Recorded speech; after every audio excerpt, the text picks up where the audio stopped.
I'm sure every one of us has found ourselves in this ridiculous situation at least once in our lives. A drop of super glue and your fingers are glued together for good. And there you stand, trying to pry them apart, with just one thought running through your head. Who the hell invented this devilish stuff? I used to think the same thing, friends, until I dug deeper. And what I'm about to tell you will turn your understanding of this sticky substance upside down once and for all, because the history of superglue is a real detective story, a comedy of errors, and a scientific drama all rolled into one. And yes, let's be honest, historians have somehow sidestepped the most juicy details for decades. But today I'm laying all my cards on the table. Picture this, 1942. World War II is in full swing. America has entered the war. The Eastman Kodak Company, yes, that same one famous for film and cameras, receives a defense contract. They need super transparent plastic. For what? For optical sights on weapons. Not an easy task, and so a young ambitious chemist named Harry Coover Jr. begins experimenting with substances called cyanoacrylates. Sounds scary, right? Well, for him it was just another chemical formula. And so he synthesizes one of them and, oh my god, this stuff sticks to everything it touches, permanently. What a mess, thought Coover. This definitely wouldn't work for sights. Sure, it's transparent, but if it glues everything together, what good is it? The project was shelved and cyanoacrylate was filed under failed experiments. Who could have thought back then that this failure would change the world? Nearly 10 years pass. It's now 1951. Harry Coover is still working at Eastman Kodak, and once again he faces a task, finding heat-resistant transparent plastic, but now for jet fighter cockpits. Cyanoacrylates, recalls Coover. Maybe I could modify them somehow?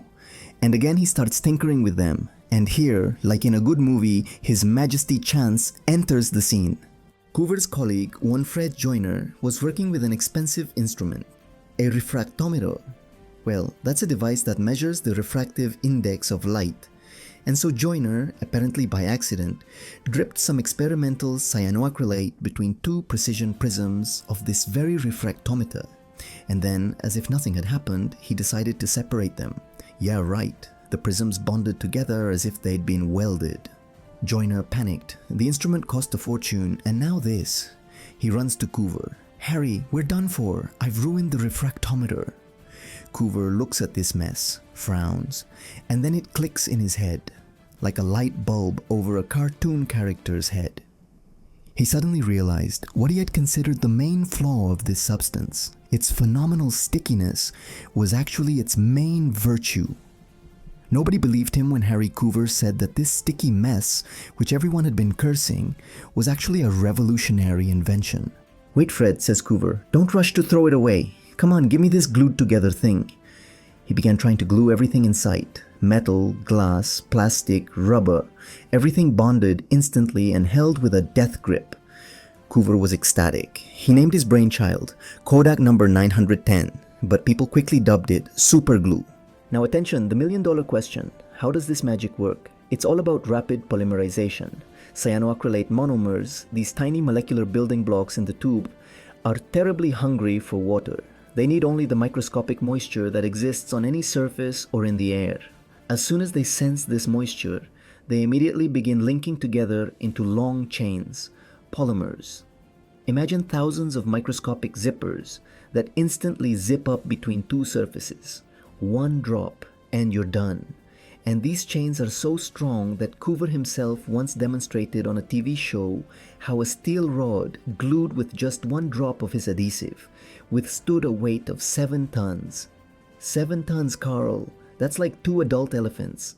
But like any superhero, superglue has its weaknesses, its Achilles heel. First, it's quite brittle, that is, it's strong in tension, but not so much in shear or impact. So if you glue something and then give it a good whack from the side, it might come off. Second, it doesn't like greasy plastics like polyethylene or polypropylene. You know why the superglue tube itself is made from such plastic?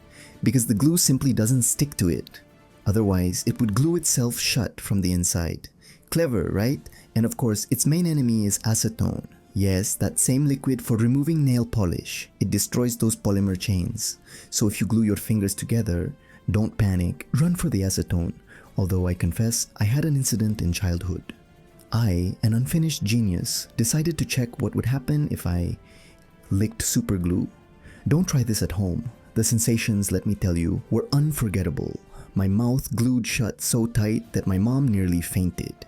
We barely got it cleaned off. Speaking of unconventional applications, already in 1956, the first commercial batch of super glue was purchased by, attention, for assembling atomic bombs.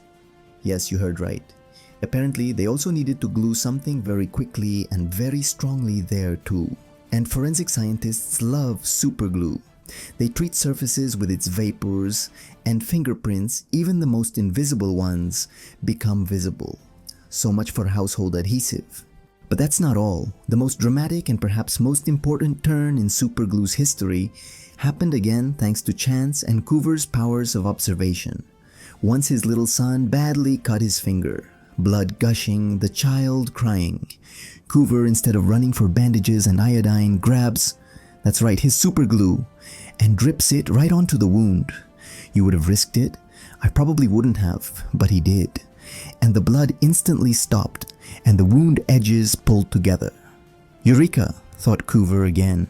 This is ready-made medical adhesive. However, the path from this insight to real medical application turned out to be long and thorny. First, during polymerization, cyanoacrylate releases heat. For a small drop, this isn't scary, but if the wound is large, you could get a burn.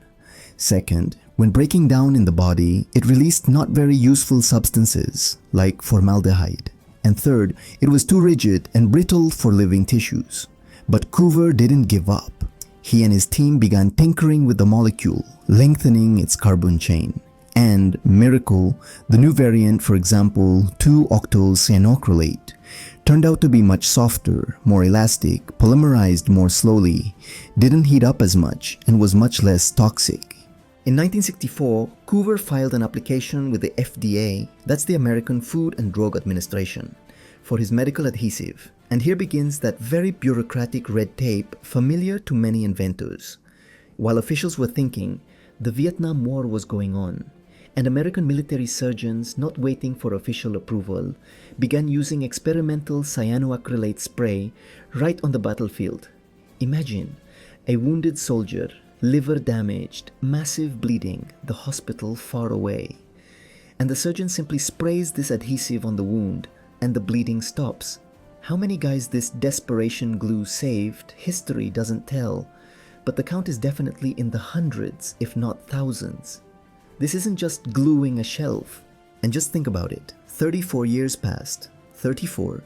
Before in 1998, the FDA finally approved medical adhesive based on 2-octyl cyanoacrylate called Dermabond.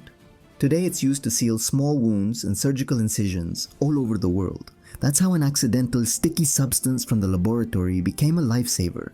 But this isn't the end of the story yet. Ready for a new twist? Because now superglue might change the world again, this time, in the fight against a global problem. Which one? Plastic waste. Yes, those very mountains of plastic that are choking our planet. It turns out that scientists, again digging into the properties of cyanoacrylates, discovered something incredible.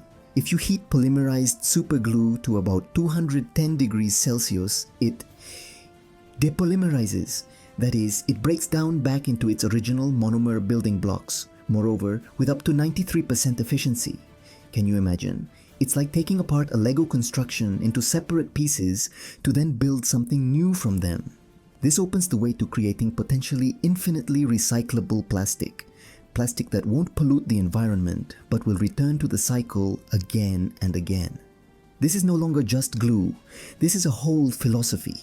So, friends, ordinary super glue, it would seem, turned out to be a real chameleon, a master of disguise, hiding incredible potential within itself. From an accidental mistake in the laboratory, to gluing atomic bombs, from saving soldiers in Vietnam, to a possible solution to the plastic apocalypse problem. Harry Coover himself, by the way, received the US National Medal of Technology and Innovation for his achievements. And until the end of his days, he said that the main thing for a scientist is openness to the new and the ability to see the unexpected in the familiar.